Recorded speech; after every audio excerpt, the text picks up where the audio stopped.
Dans cette vie qui est la nôtre, la douleur physique et mentale sont inévitables. Nous sommes confrontés à la douleur au quotidien, mais on est également censé nous rappeler à quel point nous sommes forts et puissants face aux différentes épreuves et tribulations auxquelles nous faisons face tout au long de la journée. L'histoire de sa vie a commencé le jour de sa naissance. Eh bien, elle n'est pas née handicapée. Elle est née avec les deux jambes fonctionnant correctement. Et un jour, elle a été agressée par un gang. C'était un soir quand elle rentrait chez elle.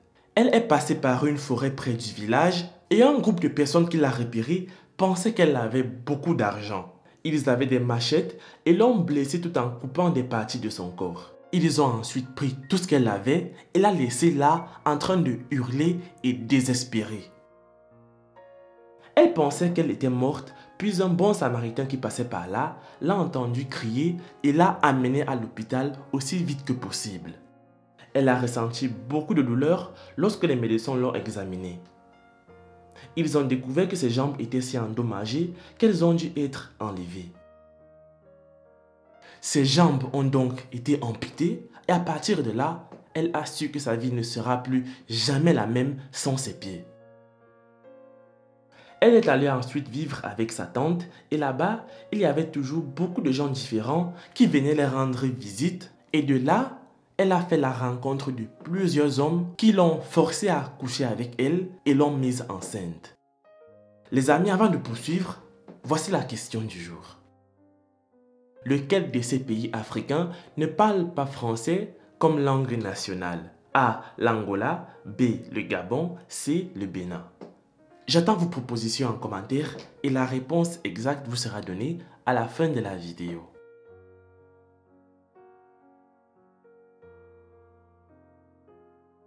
La vie sans parents l'a laissé exposée à différentes personnes qui venaient rendre visite à sa tante.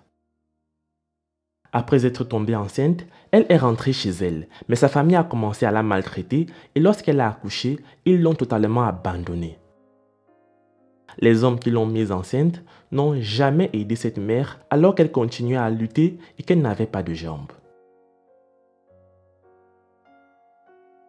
Elle vivait au village et les gens qui la voyaient souffrir lui ont conseillé de venir en ville. Elle a rencontré des gens qui ont payé son premier loyer et le reste, elle allait se débrouiller en allant manger dans la rue puisqu'elle n'avait pas d'autre choix disponible.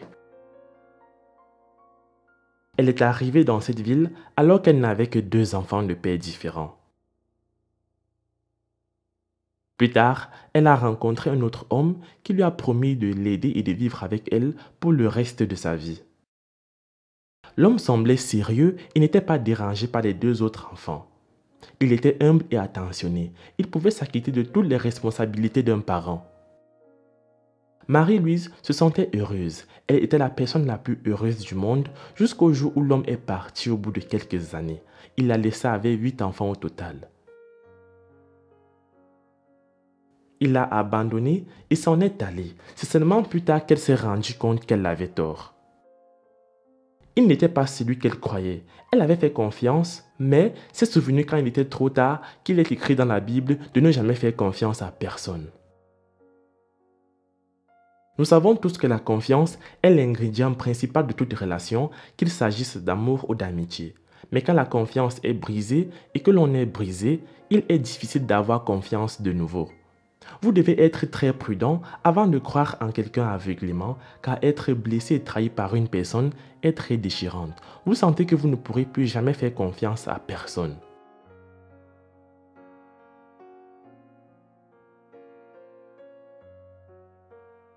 Plus tard, elle a appris que son mari s'était rendu dans un pays voisin. Elle a même obtenu son contact et a commencé à l'appeler. Mais, sachant que c'était elle, il a éteint son téléphone. La vie en ce moment est plus amère et douloureuse pour cette mère de 8 enfants qui prie pour que ses hommes reviennent s'occuper de ses enfants car elle ne pourra pas les élever toute seule. Certaines rumeurs disent qu'elle a été abandonnée parce qu'elle n'avait pas de jambes. Mais cela n'a pas de sens, car elle a rencontré ces hommes alors qu'elle n'avait plus de jambes. S'ils la regardaient, voici les messages qu'elle aimerait leur faire passer. Ikintu nababwira nuko bakibuka abana babyaye bakabasha kuba abana barihirana n'amashuri bakagira n'uburyo bajya babavuza kuko ni ibintu bingora cyane kuko n'icyo kurya cyo kubagaburira no kwiga ni ibintu bingoye. En tant que croyante, elle souhaite que Dieu les bénisse. Elle dit qu'elle ne peut que souhaiter des bénédictions dans leur vie, même s'il voulait qu'elles souffrent. Elle ne veut pas qu'ils aient une mauvaise vie, mais une vie meilleure et qu'ils changent de comportement. Cela nous a choqués car nous nous attendions à ce qu'elle dise autre chose par rapport à ce qu'ils lui ont fait subir.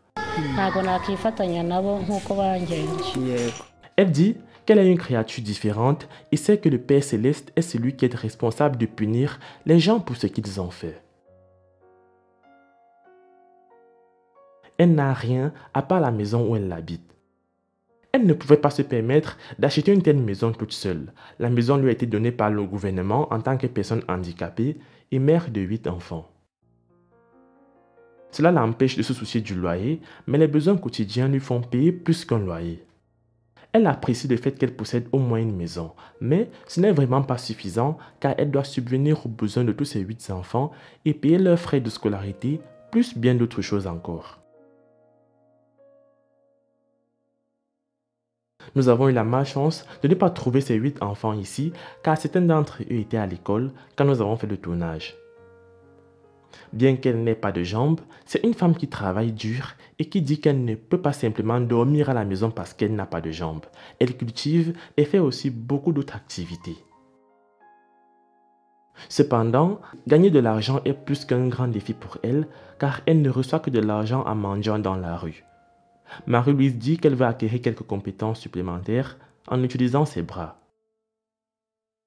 Parmi ce qu'elle peut essayer, il y a le tissage des pulls, des chapeaux, ainsi de suite. Mais apprendre cela demande aussi une certaine somme d'argent, ce qu'elle n'a pas. Alors elle supplie. Ce n'est pas quelque chose qu'elle fait fièrement, mais cette femme a besoin de beaucoup et souligne qu'un fauteuil roulant serait une priorité. L'amour et la compassion sont des nécessités, pas des luxes. Sans cela, l'humanité ne peut pas survivre. Peu importe ce qui se passe dans la vie, soyez bon envers les gens. Être bon avec les gens est un merveilleux héritage à laisser à la fin. Les amis, c'est la fin de la vidéo. La réponse à la question du jour était l'Angola. Laisse un like si tu as trouvé. Moi, je vous laisse et surtout on se prend pour la prochaine fois.